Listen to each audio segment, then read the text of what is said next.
Peace. Welcome back to another experience at 33rd Universe. We're talking about astrology. We're building on moon energy tonight. It's a full moon out tonight. It is also Monday night, so why not talk about the moon? The moon inside of you is inside of every person as far as the energy that reflects from above. The moon was in a particular place when you were born, and it was in a particular constellation as well, just like your sun was in a particular place, and you might be a Gemini because you were born in May. But also, if you look at the rest of the chart, the moon was in a specific place as well, and that moon has a signature energy. It is important to understand this energy because this is your innate quality. These are your qualities that are nature. These are your qualities that really give you that psychic ability. And if you can tap into these signatures, you can understand how to maximize and gain these capabilities. The moon is a nurturing quality. It's a sensitive space. It's an emotional quality. It's a feeling. It's the way you feel more so. So this moon sign is going to govern these things, and you want to pay particular attention to the way this attaches to your birth chart because it affects your life on a day-to-day basis.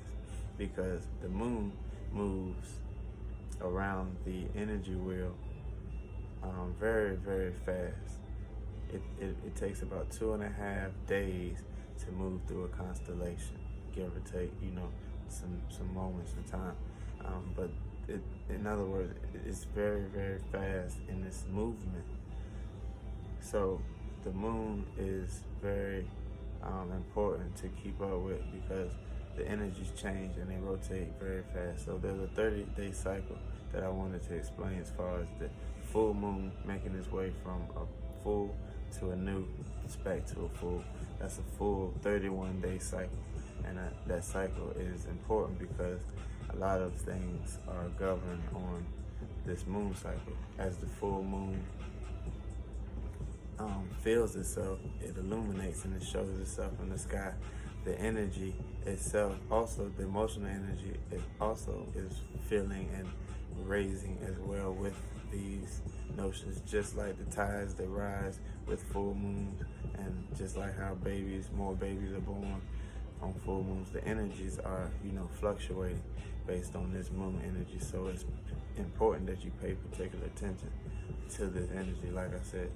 So what you do is you have a full moon and you're going to wane down into a new moon, and the new moon is going to be void. Of course, you won't see anything in the sky, and this new moon represents new space, new cycles, new abilities, new time to take on new goals, new opportunities, and different things that you have lined up, and you're going to start to implement actions that cater to these goals.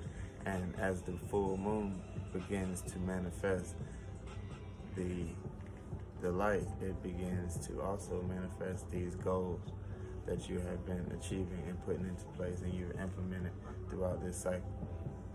So it's pretty key that you maximize this energy because you can start new and you can end with great results. That's what the new moon to the full moon is about. You have the new moon, like I said, it's all about new beginnings, new starts. You always want to show gratitude. You always want to give thanks, and you want to plan.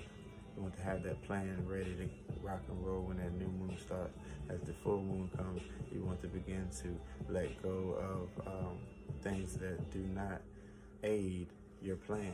You're going to begin to see a huge illumination of things that have manifested in a positive fashion, things that have manifested in a negative fashion, and you're able to reflect and understand what happened and what took place and why it took place. You're able to assess the damages. You're able to get rid of the things that are not helping you. So what you want to do on full moons, you want to write yourself a forgiveness list. Write yourself a gratitude list, about 10 things of each. But on the forgiveness list, you want to just write down the things that you forgive others for doing, or that you forgive yourself for doing. Just, whatever it is, but you want to have a forgiveness so that you can give that energy off of you and give it back to the universe. You also have the gratitude list, and this is very key and very important because you want to always show that you are appreciative of what is come your way, and you always want to be appreciative of your abilities in this world and in this life, because the more gratitude and the more thanks you give, the more open and willing you're able to serve as a person of God or a child of God, as many would say.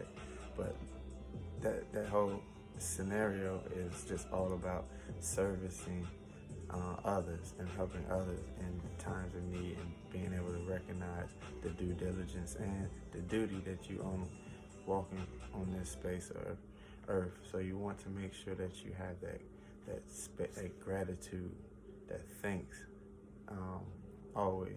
So write yourself a list, 10 things that you're grateful for, 10 people that you're grateful for. That could be 2 separate lists right there. It's 20 things. Make sure you put that down, and then you'll move forward to your waning, and you're going back to a new moon. As you're going back to a new moon, you want to be thinking of new processes and new plans to start when that new moon hits, because that plan is going to kick off right then and there, and you're going to go right back into that cycle again. And this cycle rotates. And then as you add another layer onto these, you will understand how the energies affect the moon and how they affect you and each other as these moon cycles go through its cycle. So that was a real brief understanding on moon energy. I really appreciate anybody that's been paying attention. I just wanted to be getting the information out because I really feel like these things are important to help others build self, and get awareness. So thank you. Peace and blessings. We're going to make sure we get into the signatures of moons real soon. Y'all stay tuned. Peace, love, and light.